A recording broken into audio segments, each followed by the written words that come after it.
আসসালামু আলাইকুম ওয়া রাহমাতুল্লাহি ওয়া বারাকাতুহু। সুপ্রিয় শিক্ষার্থীবৃন্দ, আজকে আমি ষষ্ঠ শ্রেণীর গণিতের অষ্টম অধ্যায় থেকে 23 নম্বর গাণিতিক সমস্যাটি নিয়ে আলোচনা করব এবং কিভাবে আমরা এই গাণিতিক সমস্যাটি সলভ করা যায় বা কিভাবে এই গাণিতিক সমস্যাটি সমাধান করা যায় এর বেসিক ধারণাগুলো নিয়ে আলোচনা করব। তো আমরা আসলে দেখে নিই, আমি বোর্ডে লিখে রেখেছি যে আমাদের 23 নম্বর গাণিতিক সমস্যাটি এখানে বলছে যে নিচে 38 জন শ্রমিকের, তো দেখো এখানে আমাদের 38 জন শ্রমিকের সাপ্তাহিক সঞ্চয়, মানে একজন শ্রমিক যে কাজ করে তাকে বলা হয় শ্রমিক। তো কাজ করে সে যে টাকা পায় সেই টাকা সে কি করে, সঞ্চয় করে। তো এইরকম 38 জন শ্রমিকের সাপ্তাহিক একটা সঞ্চয়ের উপাত্ত এখানে তুলে ধরা হয়েছে।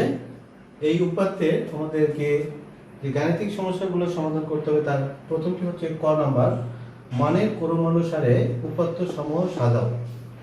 এই যে উপাত্তটা আছে এটাকে আমাদের মানের ক্রমানুপাতে সাজাতে হবে। তো আমরা এই যে মানের এই উপাত্তগুলোকে ক্রমানুপাতে সাজানো, সারণীবদ্ধকরণ এবং গড় নির্ণয়, সাথে মধ্যক ও পূর্ণক, এই সবগুলো কাজ আমরা অত্যন্ত সহজে করতে পারবো যদি আমরা এই ছকের ব্যবহার জানি। আমরা যদি এই ছকের ব্যবহার জানি তাহলে আমাদের কাছে এই পরিসংখ্যানের গড় বলো, মধ্যক বলো, প্রচুরক বলো, সাজানো বলো, যেটাই বলো, সবগুলো জিনিসই আমরা এই একটা সারণীর মাধ্যমে ভালোভাবে করতে পারবো যদি আমরা এই সারণীটা ভালোভাবে শিখি। তো আসো আমরা এবার এই সারণীর ব্যবহারটা জেনে নিই। তো দেখো এখানে আমি একটা অ্যারো দিয়েছি ডান দিকে আর একটা দিয়েছি নিচ দিকে। তো ডান দিকে যে অ্যারোটি আছে তার প্রথমে আমি যে অক্ষর সংখ্যাটি লিখেছি বা অঙ্কটি লিখেছি সেটা হচ্ছে 0। এরপর আছে 1 2 3, অর্থাৎ 0 1 2 3 4, এভাবে আমরা লিখছি 9 পর্যন্ত। এরপরে দেখো এর নিচে লেখা আছে 12 13 14 15 16। এখন আসো আমি এই বিষয়টা তোমাদের সামনে ক্লিয়ার করি। সেটা হচ্ছে যে আমি এই দিকে যদি কোনো সংখ্যা আমরা দেখি, ধরো আমরা এখানে আছে কত, 155, তাহলে 155 100 তার সাথে 50 তারপরে 5, তাহলে এটা একক, এটা দশক, আর সরি এটা একক, এটা দশক, আর এটা শতক। এটা আমাদের হচ্ছে একক, এটা বোঝায় একক স্থানীয় মান, এটা বোঝায় দশক স্থানীয় মান, আর এটা বোঝায় শতক স্থানীয় মান। তো আমাদের এখানে তিনটা অঙ্ক আছে এবং তিনটা অঙ্কের তিনটা স্বকীয় বা নিজস্ব মান আছে। এগুলো তোমরা আরো আগে অনুশীলনীতে করেছো।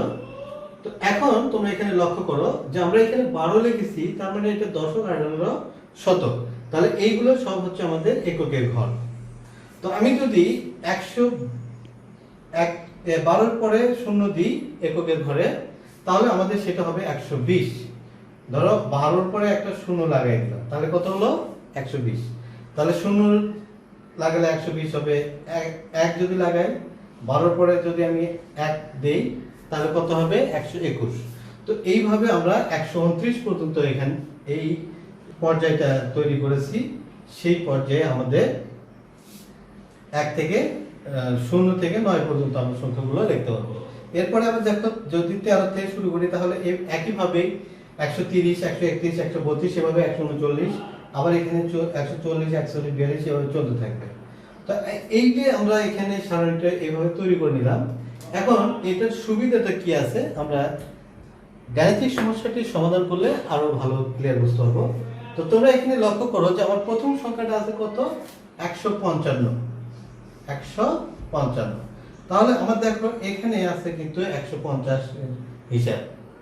তাহলে এই যে আমাদের 150 এর হিসাব, মানে এই শূন্যর সাথে ধরে যদি 150, তাহলে এটা কত হচ্ছে 155। তার মানে প্রথম আমরা 155 মানে এখানে 5 এর ঘরে, তাহলে 15 এর সাথে 5 দিলে আমাদের 155 হবে। তাহলে আমি এই 5 এর ঘরে একটা টান দিব। এরপরে তোমরা খেয়াল করো যে আমাদের আছে কত, 165। তাহলে এই 6 16 এখানে একটা টান দেব, তাহলে আমাদের বোঝাবে 165। ঠিক একইভাবে যদি আমরা 100 দেখো এখানে কত আছে 173, তাহলে আমরা এখানে 3 এর ঘরে একটা টান দেব। অত্যন্ত সহজে আমরা এই কাজগুলো করতে পারি। তো দেখো এবার আমাদের কত আছে এখানে, তোমরা এইভাবে করতে পারো যে প্রথম যেটা লিখলে সেটা কেটে দেবে, দ্বিতীয়বার যেটা লিখবা সেটা কেটে দেবা, তৃতীয়বার যেটা লিখলে কেটে দিলা। এইভাবে তোমাদের কোনো মানে ভুল ছাড়াই তোমরা এগুলো উপস্থাপন করতে পারবে। এরপরে দেখো 168, তার মানে 6 এর ঘরে 8 মানে 16 এর 8, 146 তার মানে 14 এর 6, এইবার 156 তার মানে 15 এর 6, এবারে দেখো 162 তার মানে 16 এর 2, এরপরে আছে আমাদের 158 তার মানে 15 এর 8, এরপরে আছে আমাদের 148 তার মানে 14 এর 8, এরপরে আছে আমাদের 159 তার মানে 15 এর 9, এরপরে আছে 147 তার মানে 14 এর 7, এরপরে আছে আমাদের 125 তার মানে 12 5, এরপরে আছে আমাদের 125 না, আমি এখানে একটু দেখতে ভুল করেছি। এরপরে আছে আমাদের হচ্ছে 150 তার মানে 15 0, এরপর আছে আমাদের 136 তার মানে 13 6, এরপরে আছে 132 তার মানে 13 2, 156 এটা হলো 15 6, 140 14 0, 155 15 5, 145 14 5, 135 13 5, 151 15 1, 141 14 1, 169 তাহলে হলো 16 9, 140 তাহলে 14 হবে 0, তারপরে 125, এরপর হলো 122 12 2, এরপরে 140 14 0, 137 13 7, এরপর আছে আমাদের 145 14 5, 150 15 0 ঘরে আসবে, তারপরে আছে 164 16 4 ঘরে আসবে, 142 14 2 ঘরে আসবে, 156 15 6 ঘরে আসবে, 152 15 2 ঘরে আসবে, এরপরে 146 14 6 ঘরে আসবে, পরে 148 14 8 ঘরে আসবে, এরপর হচ্ছে 157 15 7 ঘরে আসবে, এরপর আছে 167 16 7 ঘরে আসবে। প্রিয় শিক্ষার্থীবৃন্দ, দেখো কত সহজে আমরা এইটাকে বিন্যস্ত করে ফেলাইলাম, মানে আমরা সাজায় নিলাম। আমরা কিন্তু এখন সহজেই বলতে পারবো 122 125 132 135 136 137 140 তিনটা, 141 142 143 145 দুইটা, 146 দুইটা, 147 148 দুইটা, এভাবে আমরা সহজে এখন করতে পারবো। তো এটাই হলো আমাদের বিন্যস্তকরণ। এখন এই বিন্যস্তকরণের পর আমরা যখন গড় তৈরি করতে যাব, তাহলে গড়ের জন্য আমাদের কি করতে হবে? যোগ করতে হবে। প্রথমে এই যে সঞ্চয়গুলো আছে এই সঞ্চয়গুলোকে যোগ করে নিতে হবে। তো আমরা এটা যোগ করব কিভাবে? তো দেখো এখানে আমরা যদি 120 হিসাব করি তাহলে 1 2 তার মানে 120 আছে হলো দুইটা ধরে নিলাম। তাহলে এরকম সংখ্যা যে দাগগুলো আছে যতগুলো দাগ হবে সেই দাগের সংখ্যা দিয়ে 120 এর সাথে গুণ করতে হবে। তাহলে এখানে কয়টা দাগ আছে? একটা দুইটা, তাহলে 120 কে 2 দ্বারা গুণ করলে হচ্ছে 240। তাহলে আমরা এই জায়গাতে লিখব 240। এরপর আসো 1 2 3 4, তাহলে 13 এর সাথে গুণ করলে 4 13 52, তাহলে এখানে 520। এরপর দেখো 1 2 3 4 5 6 7 8 9 10 11 12 13, 13 দিয়ে আমি 14 গুণ করব, তাহলে 13 গুণন 14 আমাদের কত হবে? তো যদি আমি 14 13 গুণ করি তাহলে পাবো কত? 3 4 12 2, অর্থাৎ 4 13 52 2, 13 কে 13 আর পাশে 18, তাহলে হলো 182।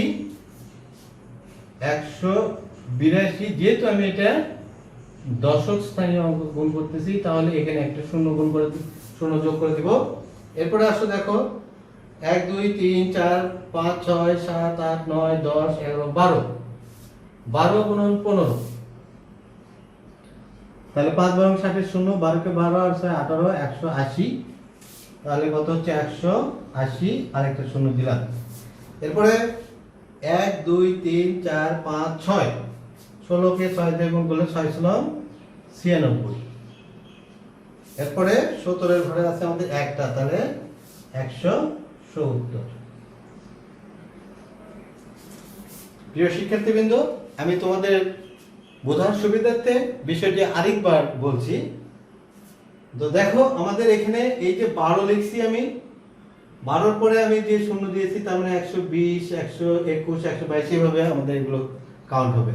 তো আমি এখানে তোমাদেরকে সহজ যে জিনিসটা বলবো বা তোমাদেরকে বোঝার জন্য, সেটা হচ্ছে যে এখানে 12 আছে, এখানে কয়টা দাগ পড়ছে? 12 লাইনে কয়টা দাগ পড়ছে? দুটো দাগ পড়ছে, তাহলে আমি 2 দিয়ে গুণ করব, তাহলে 12 দুগুণ কত হবে? 24, তার সাথে একটা শূন্য লাগাই দেব। এবারে 13 লাইনে কয়টা দাগ আছে? 1 2 3 4, তাহলে 4 দিয়ে 13 কে গুণ করব, করে যে সংখ্যা আসবে তাকে শূন্য বসে দেব ডানে। 14 ঘরে কয়টা দাগ আছে? 3 4 5 6 7 8 9 10 11 12 13টা, তাহলে 13 আর 14 গুণ করে একটা ডানে শূন্য বসে দেব। আবার 15 ঘরে কয়টা আছে? 1 2 3 4 5 6 7 8 9 10 11 12, এবার 12 দিয়ে 15 গুণ করে দিব। একইভাবে আমরা 16 ঘরে কয়টা আছে? 1 2 3 4 5 6টা, তাহলে 6 দ্বারা গুণ করে দিয়ে শূন্য বসাই দিব। 17 ঘরে কয়টা আছে? একটা, তাহলে 17 কে 17 1 আর এই শূন্য বসাই দিব। এখন তোমরা কি করবে? এখন তোমাদের যে কাজটা করতে হবে সেটা হচ্ছে এই যে শূন্য, এই একক স্থানীয় যে অঙ্কগুলো আছে এগুলো আবার তোমাদের মানগুলো বসাই দিতে হবে। তাহলে শূন্য গুণ করলে আমরা কিন্তু শূন্যই পাবো। 1 এর ঘরে কয়টা আছে? একটা দুইটা, তাহলে 2 এর কে 2, মানে এখানে যে সংখ্যা আসবে তাকে এই সংখ্যা দ্বারা গুণ করব। তাহলে 1 আর 1 এ কয় হলো? 2, তাহলে 2 1 দিয়ে গুণ করলে 2 এর কে 2।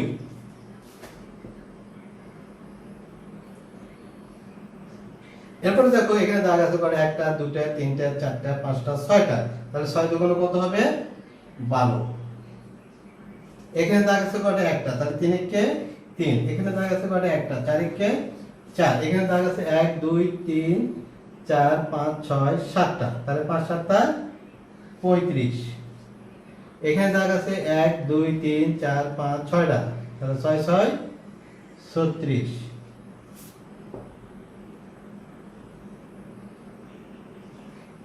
এখানে দাগ আছে আমাদের 1 2 3 4টা, তাহলে 4 7টা 28। এখানে দাগ আছে আমাদের 1 2 3 4, তাহলে 4 8 32। এখানে দাগ আছে দুইটা, তাহলে 9 দুগুণ 18। স্নেহের শিক্ষার্থীবৃন্দ, আমি তোমাদের বোঝার জন্য বিষয়টা আবারও বলছি। সেটা হচ্ছে যে আমরা এই যে দাগের সংখ্যাগুলো এটা আগে প্রথমে গুনবো, গুনে এই উপরে যে সংখ্যাটা আছে সেটাতে গুণ করব। তো দেখো এখানে 5টা আছে, 5 ও 0 দিয়ে গুণ করলে শূন্য দিয়ে যেটাকেই আমরা গুণ করি না কেন সেটা কিন্তু আমাদের সর্বদা কি হবে? শূন্যই হবে। তাহলে আমরা এখানে 5টা পেলাম, তাহলে 5 কে 0 দিয়ে গুণ করে শূন্য হলো। এখানে দেখো 1 আর 1 এ 2, দুইটা আছে দাগ, তাহলে এই 2 এক দ্বারা গুণ করব, 2 একে 2। এখানে দেখো 1 2 3 4 5 6। তাহলে এই 6 কে আমরা যদি 2 দ্বারা গুণ করি কত পাবো? 6 2 12। এখানে দেখো একটা আছে, একক যদি আমরা 3 দিয়ে গুণ করি তাহলে কত পাবো? 3। এখানে দেখো আমাদের একটা আছে, 1 1 4 দিয়ে গুণ করলে 4। এখানে দেখো 1 2 3 4 5 6 7টা, তাহলে 7 আর 5 দিয়ে গুণ করলে 5 7 35। এখানে আছে 1 2 3 4 5 6, এটাকে 6 দ্বারা গুণ করলে হবে 6 6 36। এরপরে দেখো 1 2 3 4, 4 কে আমি যদি 7 দিয়ে গুণ করি 4 7 28। 1 2 3 4 8 দিয়ে গুণ করলে হবে 4 32। 1 2 9 দিয়ে গুণ করলে 9 2 18। তাহলে আমরা এই যে একক স্থানীয় যে মানগুলো ছিল সেগুলো কিন্তু কি করলাম? যোগ করলাম। এখন আমরা এই সংখ্যাগুলোকে আবার যোগ করে এর নিচে লিখব। তো তার আগে আমাদেরকে এইগুলো আগে যোগ করে নামাতে হবে। তো এই না, আমরা আগে এর যোগ করে এর সাথে নামাই দিই, তারপরে আমি পরে একবার সব যোগ করব। তাহলে 8 আর 2 10, 10 আর 8 18, 18 আর 6 24, 24 আর 5 29, 29 আর 4 33, 33 আর 3 36, 36 আর 2 38, 38 আর 2 40, 40 এর কি পাবো আমরা? 0। হাত থাকলো কত? 4, 4 এর আগে 5, 5 আর 3 8, 8 আর 2 10, 10 আর 3 13, 13 আর 3 16, 16 আর 1 17।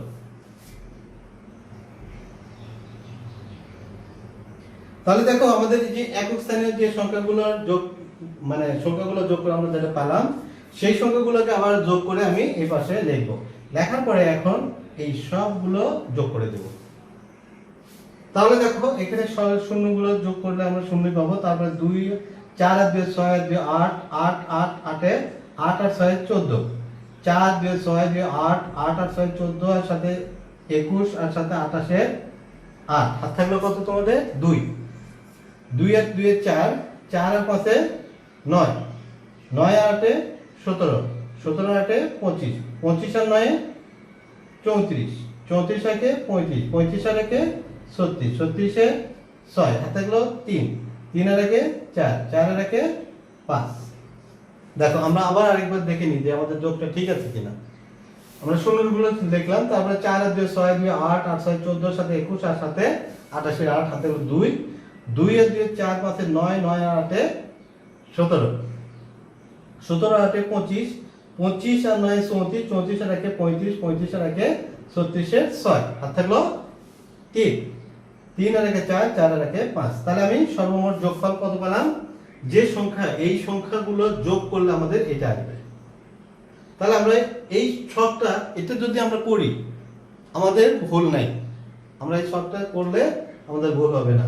তাহলে আমাদের এখানে বিন্যস্ত হয়ে গেল, সাথে সাথে এখানে যোগফল বের হয়ে গেল। এখন আমি যদি এটা গড় নির্ণয় করি, তাহলে আমাদের এখানে টোটাল শ্রমিকের সংখ্যা কত? শ্রমিকের টাকার যে পরিমাণ, সেই পরিমাণটা হলো এত, এবং শ্রমিকের সংখ্যা হলো 38 জন। তাহলে আমরা গড় নির্ণয় করতে গেলে কি করব? এখন লিখব অতএব নির্ণেয় গড়।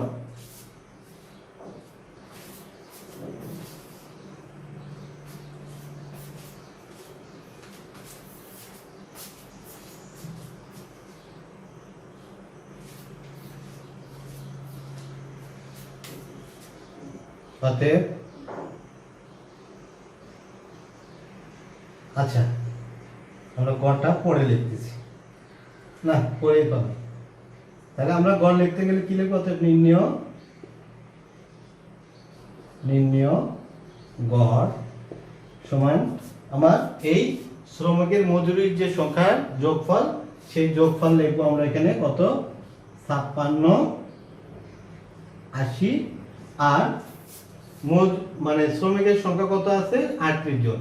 এই 38 আমি এটাকে ভাগ দিব। তাহলে 5680 কে 38 দ্বারা ভাগ করো, ভাগ করলে যেটা আসবে সেটা হবে তোমাদের ফলাফল।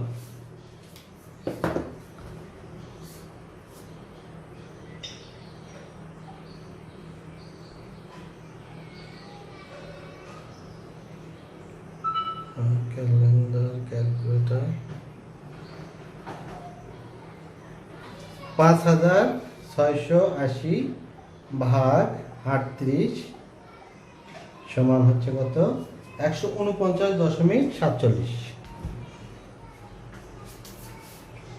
149.47 প্রায়। আমরা এখানে একটা শব্দ লিখে দেব প্রায়, মানে এটা পূর্ণ মান নয়, যার কারণে আমরা এখানে প্রায় লিখে দিলাম, হয়তো কম অথবা বেশি হতে পারে।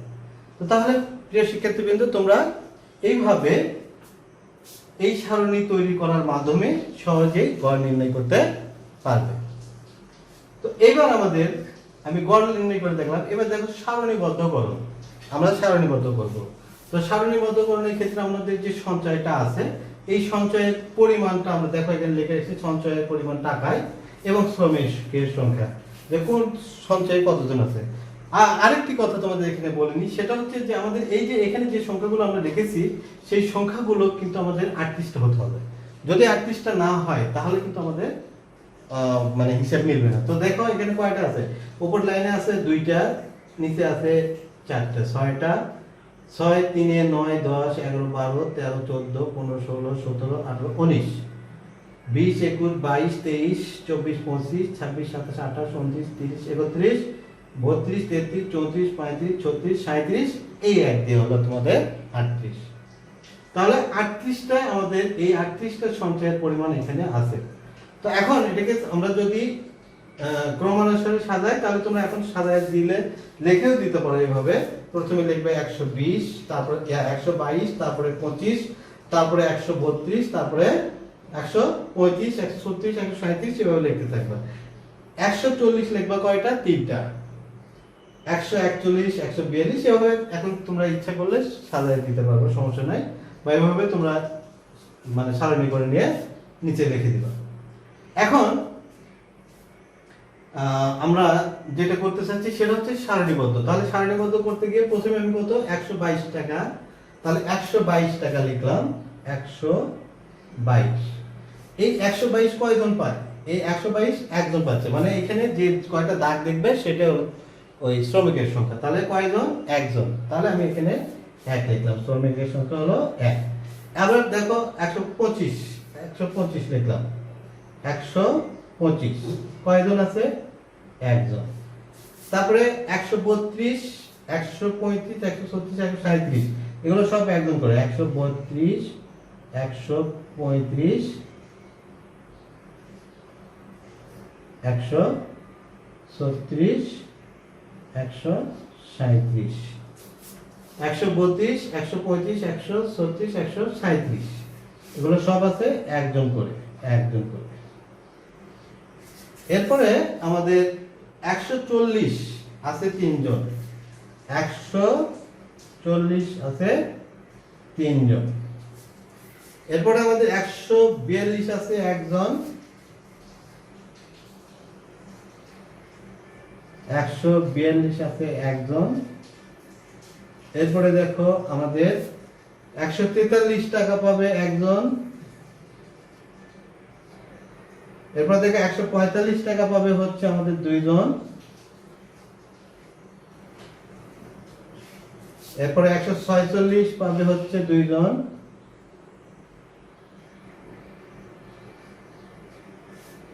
এরপরে 147,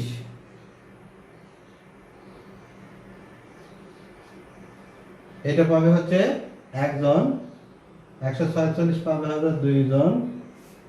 145 পাচ্ছে 2জন, 146 পাচ্ছে 2জন, 147 পাচ্ছে একজন, 148 পাবে 2জন।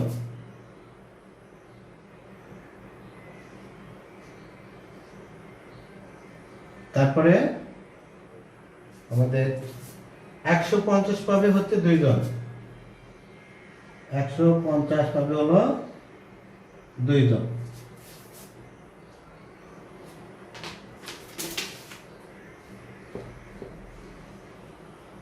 সিনিয়র শিক্ষার্থীবৃন্দ, আমি তোমাদেরকে এখানে এটা এই যে পাশাপাশি লিখতেছি, এটা আমার জায়গা নাই, এই কারণে আমি নিচে লিখতে পারতেছি না।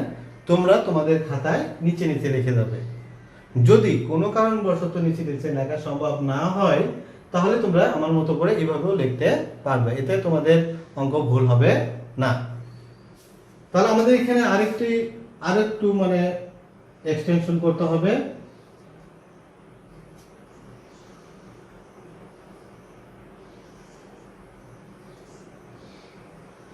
তো এখানে আমাদের কি আসবে? প্রথমে সঞ্চয়, সঞ্চয় এটা লিখবো আমরা টাকায়। এরপরে এখানে আসবে আমাদের হচ্ছে শ্রমিক সংখ্যা, শ্রমিক সংখ্যা। তো দেখো আমাদের এবার আসবে 150। তো 150 আছে দুই জনের, 150 টাকা পায় দুই জনের, বা 150 টাকা করে আছে দুই জনের। তারপরে 151, 152 একজন করে, 151, 152 একজন করে। এরপরে আছে 155, 156, 155, 156, 155 পাচ্ছে হচ্ছে দুইজন, 156 পাচ্ছে তিনজন। 155 দুইজন, 156 পাবে তিনজন। এরপরে 157, 158, 159, 157 একজন, 158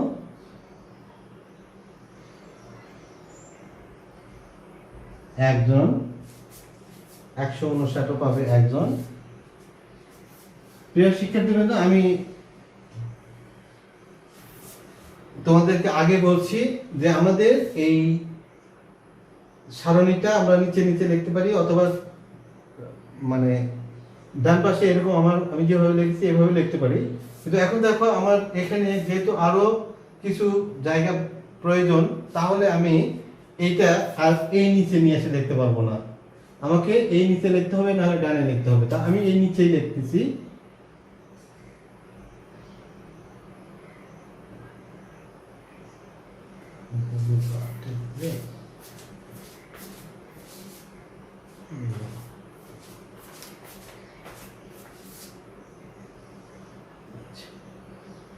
আমি এখানে একটু সংক্ষেপ মানে চিকন করে লিখতেছি, যেহেতু আমার জায়গা কমে গেছে, ছোট হয়ে গেছে, সেই কারণে আমি ছোট করে লিখতেছি। তো দেখো এবার আমি এখানে লিখছি কত? 158, 158 পরে হচ্ছে 159, 159 হচ্ছে একজনের। এরপরে হচ্ছে 162, 162 একজনের। তারপরে 164, 164 একজন, 165, 66, 65, 164, 165, 165 এটা আমাদের একজন। তারপরে 167 এটা হলো একজন। এরপরে 168, 69। তো আমি একটু আমার জায়গা সংকটের কারণে আমি এই পাশে লিখলাম। তোমরা কিন্তু অবশ্যই তোমাদের বইয়ে তোমাদের খাতায় আমার মতো এইরকম অগোছালোভাবে লিখবে না, তোমরা সারি করে একবারে লিখবে। আমি আবারও বলছি, আমার মতো এরকম অগোছালো করে লিখবে না, যে আমি এখানে লেখার পরে আবার এখানে আসলাম। যেহেতু এখানে আমার জায়গা কম, সেই কারণে আমি আবার এই পাশে পার হলাম। তো তোমরা অবশ্যই কি করবে? নিচে নিচে, না হলে হয়তো বা 10টা কোড দিলা, যেহেতু এখানে মনে করো মোট 38টা আছে, তাহলে 10টা করে নিলে 4 10 40টা, মানে 10টা করে কোড টানবে, তাহলে 4 ভাগে বিভক্ত হবে। অথবা 15টা করে টানবে, তাহলে 12টা করে না 13টা করে করলে 3 ভাগে বিভক্ত হবে। বা তোমরা ধরো 20টা করে হলো, তাহলে 2 ভাগে বিভক্ত হবে। এভাবে তোমরা দাগগুলো কাটতে পারো। তো যাই হোক, আমরা এবার 167 পরে এবার লিখবো 168, 169, 168,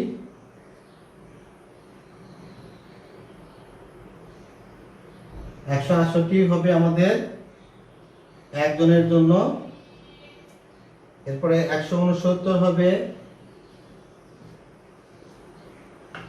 169 হবে একজনের জন্য। এবং 172 হবে, এটাও একজন, 172 হলো একজন। তাহলে এভাবে আমরা সারণীবদ্ধ করতে পারি। তাহলে দেখো, এই সারণীটা যদি আমার জানা থাকে, তাহলে আমি সহজেই গড় নির্ণয় করতে পারি। সারণীটা মানে এই সারণীটা যদি জানা থাকে আমরা তাহলে সহজে গড় সারণীবদ্ধ করতে পারি। তাহলে আমরা বিন্যস্ত, তারপরে গড় এবং সারণীবদ্ধর ক্ষেত্রে এই একটি মাত্র ছক যদি শিখতে পারি বা করতে পারি তাহলে আমরা সহজে এই অঙ্কগুলো করতে পারবো।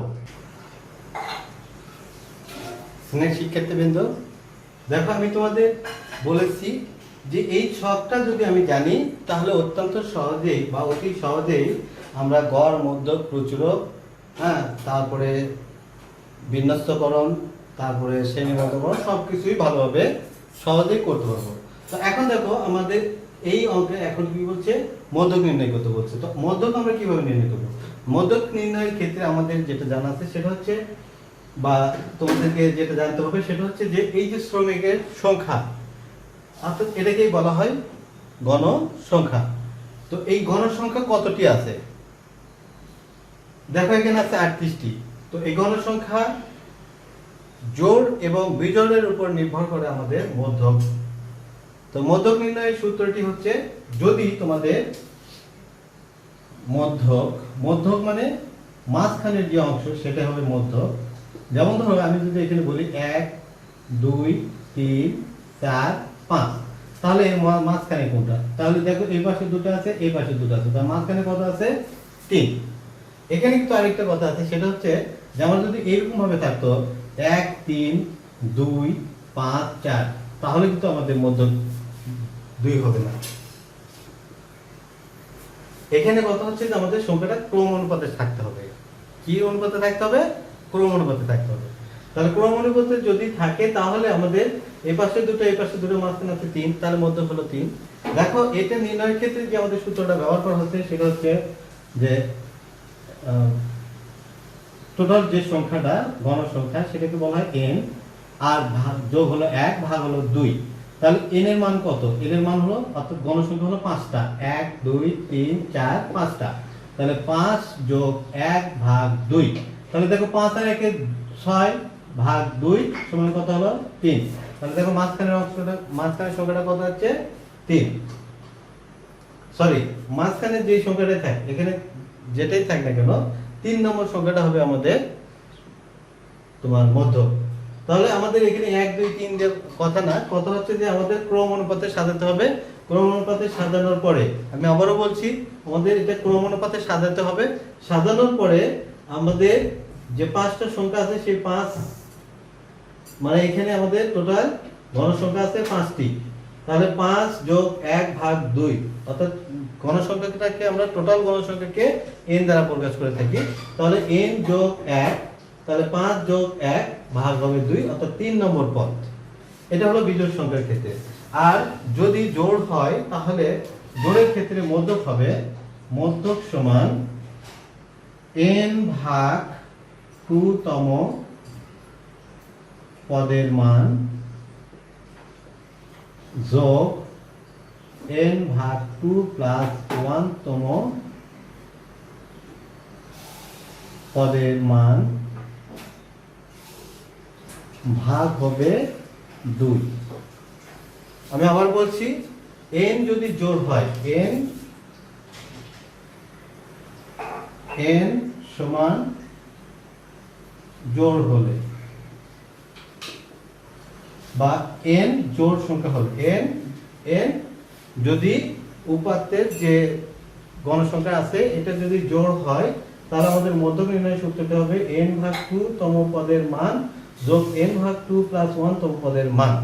তাহলে আমাদের n এর মান কত আছে? এখানে n এর মান আছে 38। তাহলে 38 ভাগ 2 যোগ 38 ভাগ 2 তম পদের মান, তম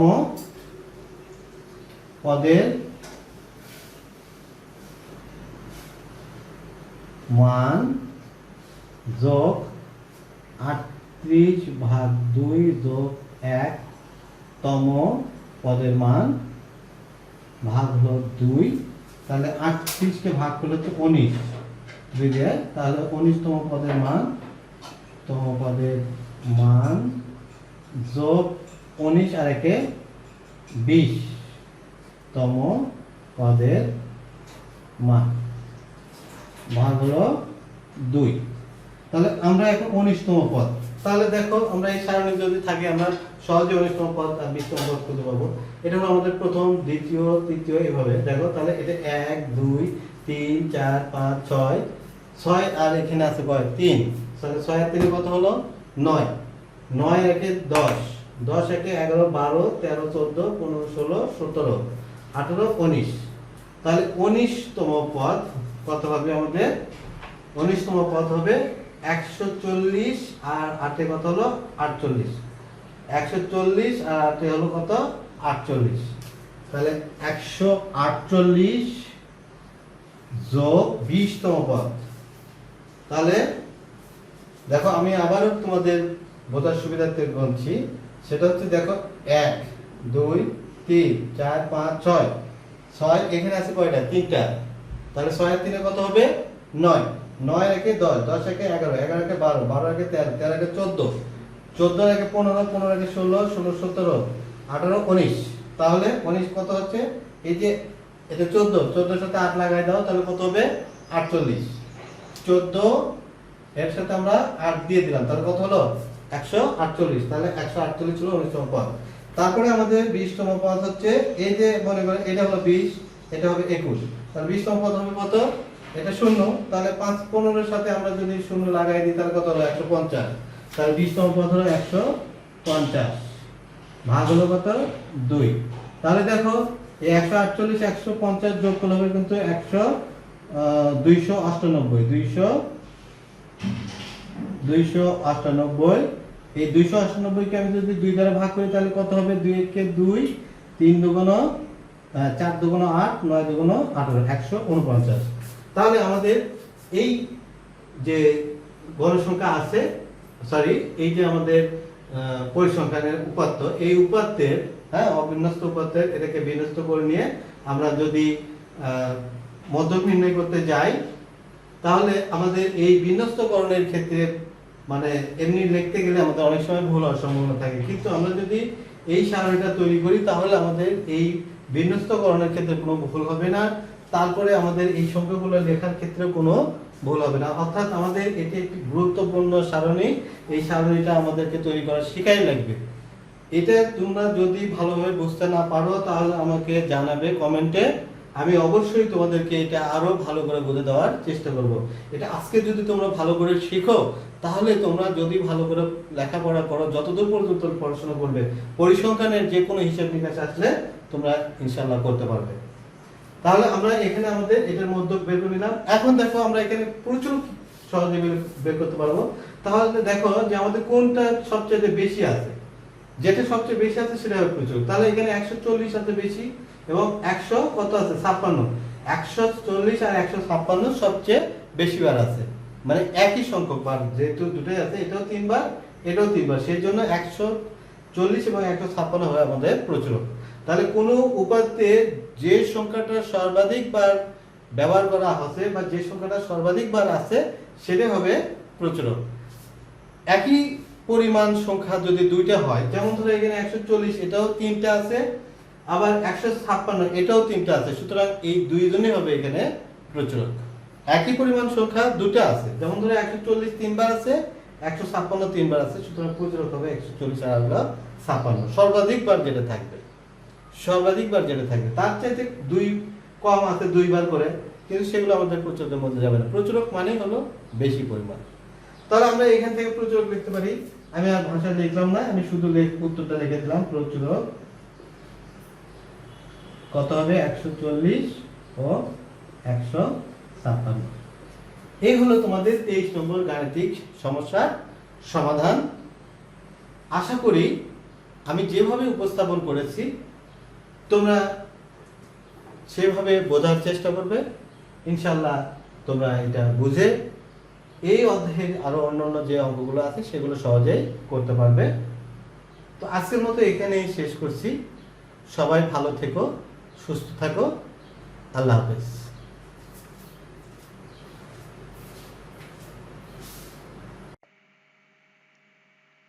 ভিডিওটি ভালো লাগলে লাইক, সাবস্ক্রাইব এবং পাশে রাখা বেল আইকন বাটনটিতে ক্লিক করবে, যাতে যে কোনো নতুন ভিডিও আপলোড করার সঙ্গে সঙ্গে নোটিফিকেশন পেয়ে যাও।